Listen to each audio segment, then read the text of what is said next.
Vamos lá, meus irmãos. Precisamos cortar o vídeo aqui, tá certo? Porque tivemos aqui um erro técnico.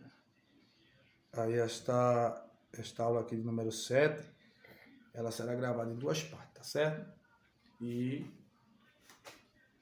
posteriormente será gravada a aula de número 8 para encerrarmos assim a matéria de exegese bíblica. Então vamos lá. Como estávamos falando, a palavra Jesus, tá certo? Não é a palavra originária da Bíblia.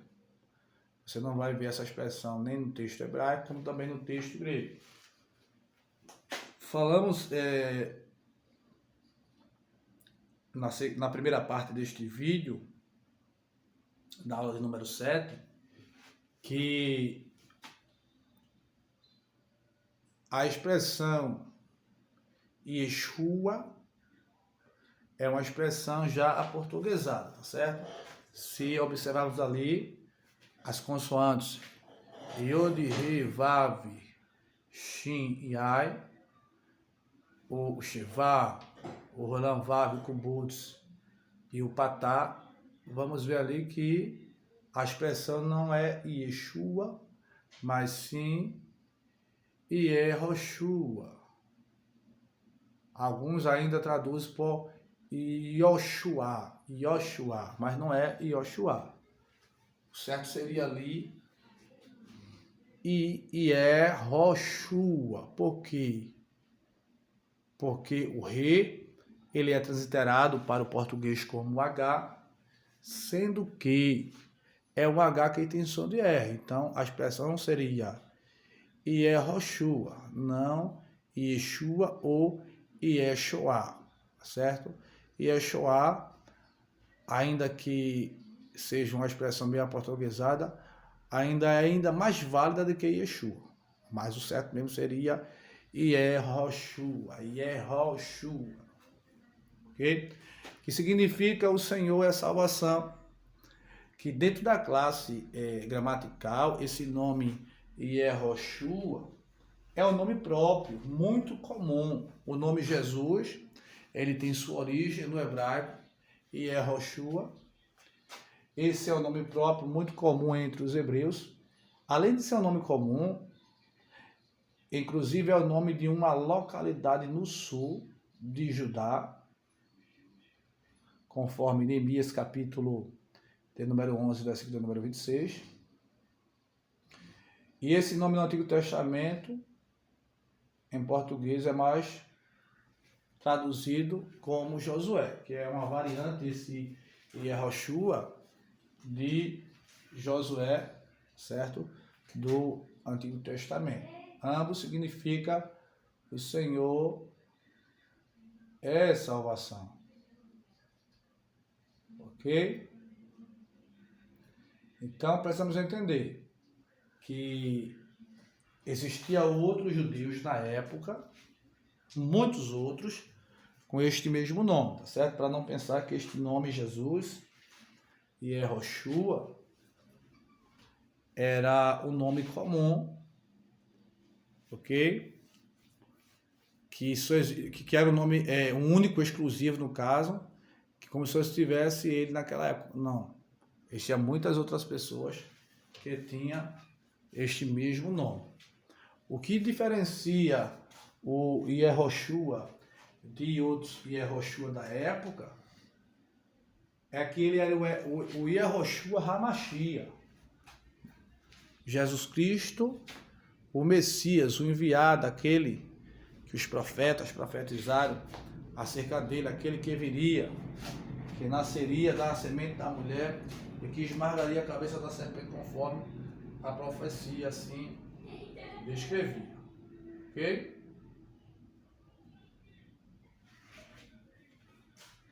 Então vamos lá. Dentro da exegese gramatical,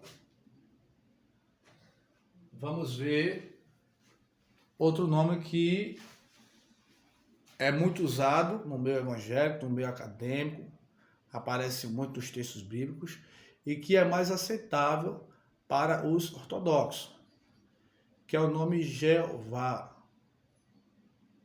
em hebraico. A palavra em hebraico, a maioria dos intérpretes traduz por Yahweh. O que seria ali o Yahweh? Seria o nome de Jeová, Deus, no tetragrama judaico. O que seria o tetragrama? O tetragrama é a composição das 4 consoantes que formam o nome Yahweh, Jeová, que é o Yod, o Re, Vav e Re, né? Yod, Re, Vav, Re. Yahweh.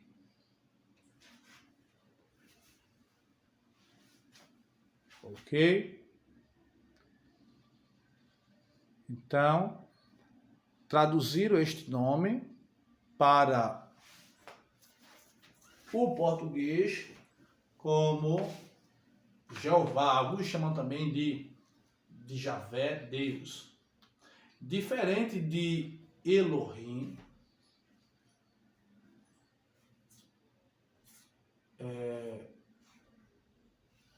o Yahweh, Jeová, Deus, dentro da classe gramatical, ela também é um nome próprio.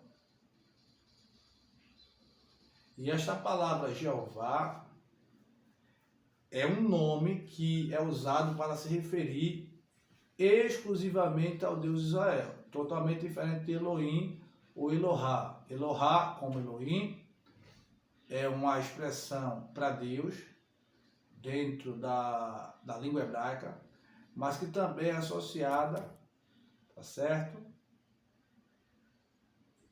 a outros deuses. Diferente de Yahweh. Yahweh, certo? Ele é usado exclusivamente para se referir à pessoa de Deus, que transliterado significa Jeová. Ok? E este nome, ele é exclusivamente referido no caso, ao Deus de Israel. Ele também é conhecido no tetragrama sagrado devido às 4 letras ou às 4 consoantes que formam o seu nome. Ela é formada por 4 consoantes, o Yod, Re, Vav, Re. E para os judeus, esta pronúncia aqui é uma pronúncia incerta. Os judeus têm tanto zelo pelo nome de Deus que eles não chamam o nome de Deus na primeira pessoa da conjugação verbal, e sim na segunda, ou até mesmo se houver necessidade na terceira, devido ao zelo que ele tem com o nome de Deus para não referir ao nome de Deus em vão. Eles têm este cuidado. Geralmente, os ortodoxos, os conservadores, eles chamam Deus de o Eterno Deus, o Criador de tudo, o sustentador de tudo, aquele que é antes de todas as coisas, aquele que subsiste por si mesmo, aquele que é invisível e real, aquele que é incriado, sem princípio, sem fim, o Eterno. Diferente de Elohim ou Elohá, que aparece ali aproximadamente 60 vezes no Antigo Testamento, a expressão Jeová aparece 608 vezes na Bíblia hebraica, geralmente traduzida como Deus em versão portuguesa. Então, para os estudiosos, entre Elohim, Elohá e Yahweh para eles é o mais aceitável. Ok?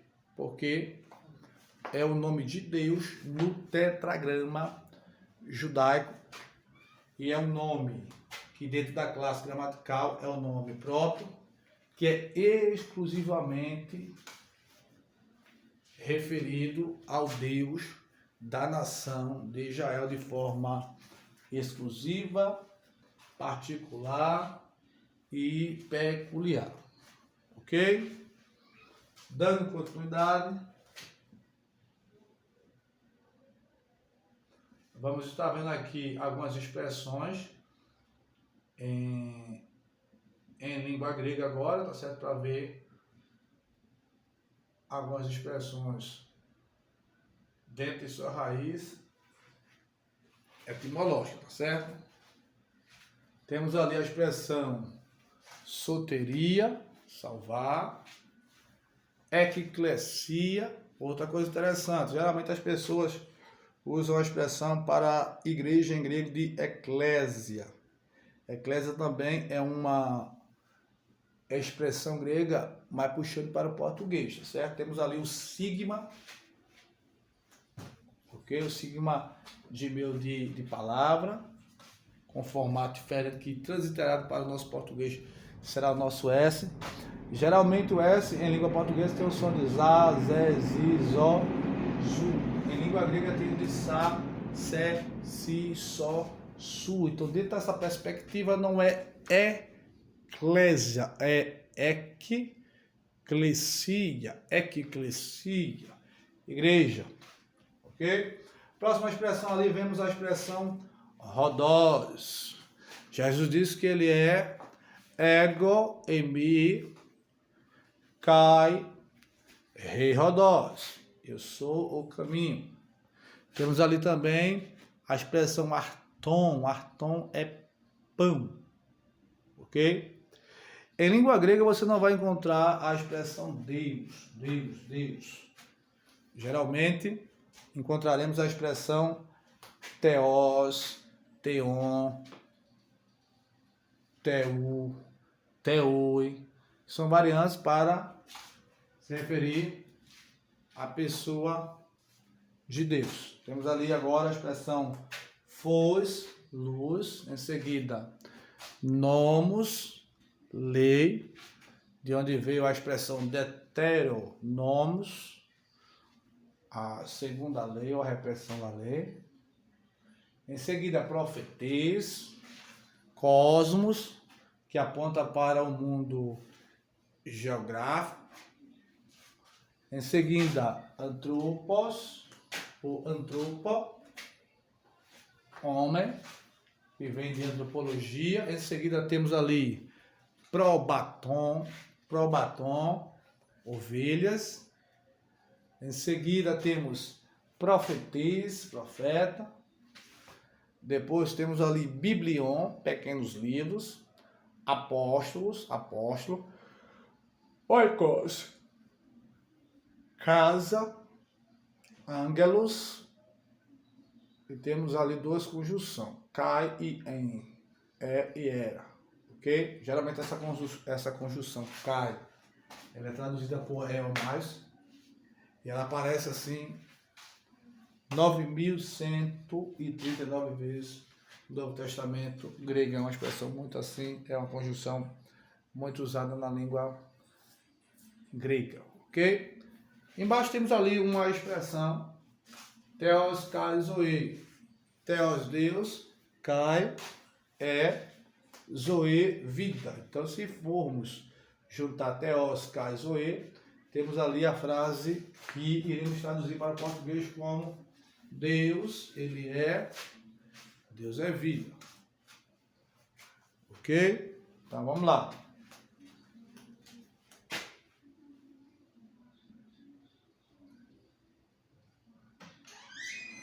Porque a interpretação é importante.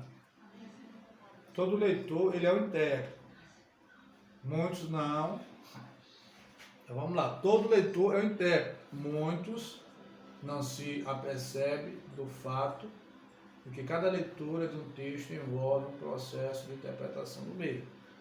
Então, se todo leitor é intérprete, ao ler a Bíblia, duas coisas podem acontecer. Ou eu vou ler e entender de forma certa, ou eu vou ler e entender de forma errada, tá certo? Vamos estar falando, no final desta matéria aqui, dos abismos teológicos. Precisamos entender que a Bíblia foi escrita em uma época diferente da nossa, em uma língua diferente da nossa, para um povo diferente, dentro de uma cultura, dentro de uma geografia, dentro de uma política, dentro de uma economia totalmente diferente da nossa. Então, querer entender a Bíblia dentro da nossa perspectiva dos dias modernos é conflitante, não tem como não, entendeu? É necessário entrar no texto, observar o texto como um todo, com o mesmo pensamento, com o mesmo sentimento ali do escritor, para ter assim uma melhor e maior compreensão do texto a qual está sendo lido. Certa feita eu vi um escritor falar que o sucesso para o aprendizado chama-se a interrogação. Se há alguma dúvida, consulta assim de fato a informação. A Bíblia diz, em Atos dos Apóstolos, que o eunuco está lendo a profecia do capítulo 53 de Isaías, sem entender, sem compreender, mas Filipe é impelido pelo Espírito Santo para ir para o deserto de Gaza, para de fato esclarecer para o etíope o que ele estava lendo. E a pergunta de Filipe para ele foi: entende tu que lê? Ele vai dizer: como poderei eu entender se ninguém me explicar? Então perceba que houve uma necessidade de Filipe interpretar para o eunuco aquilo que ele estava lendo, sem ele ter o entendimento do que estava lendo. Ok? Então é necessário estudar, é necessário se preparar. Há uma expressão petrina que Pedro diz que devemos estar prontos a responder a todos aqueles que pedirem assim a razão da nossa fé. E houve uma pesquisa feita no ano de 2009, e nessa pesquisa foi detectado que 73% dos crentes brasileiros não gostam assim de ler a Bíblia, ok? Infelizmente esta é uma realidade. O conhecimento ele tem assim sido desprezado. Os nossos cultos de campanhas, os nossos cultos de avivamento emplacam, são cheios, mas o culto voltado para o ensinamento de uma escola bíblica dominical, como culto de doutrina, ele está meio que esquecido. Uma das pessoas precisa entender que a prioridade sempre precisa ser a palavra. Jesus deixou claro para os discípulos, para os que estavam ali, a multidão, para os seus opositores, que eles estavam errados em não examinar as Escrituras Sagradas. Porque Jesus estava na Bíblia, desde o Gênesis ao Apocalipse, mas muitos doutores da lei, mesmo sendo conhecedor da Torá, não conseguiram enxergar Cristo na própria Torá. Paulo e outros tantos são um exemplo desse. Muitos estudiosos, mas que não conseguem enxergar Cristo, até porque o próprio Paulo mais tarde vai dizer que o homem natural, mesmo sendo conhecedor, o homem natural, ele não vai compreender, ele não vai entender as coisas do Espírito, porque as coisas do Espírito, elas se discernem espiritualmente. Ok? Deus, quando queria dar a Moisés as tábuas da aliança, a Bíblia diz que foi necessário Moisés ele orar 40 dias e 40 noites. É como se Deus preparasse Moisés para que ele pudesse atingir um nível extraordinário para poder receber aquela revelação de Deus dentro, não do natural, mas dentro do sobrenatural. Então Jesus deixou claro que é um erro não examinar as Escrituras, nem o poder de Deus, porque é na mesma que contém a vida eterna. Jesus deixou claro que era na mesma que dele testificava, como se ele dissesse aos opositores e os religiosos: olha, eu estou na Bíblia, desde o Gênesis ao Apocalipse, eu estou na Torá, ela está recheada de exemplos tipológicos, de figuras de linguagem, que aponta para mim a simbolismos que apontam para mim, mas vocês, infelizmente, não conseguem assim enxergar esta veracidade. Ok? Meus irmãos, graças a Deus chegamos ao fim da nossa aula de número 7. Semana que vem vamos estar terminando a aula de número 8 para estar assim aplicando a prova para os irmãos.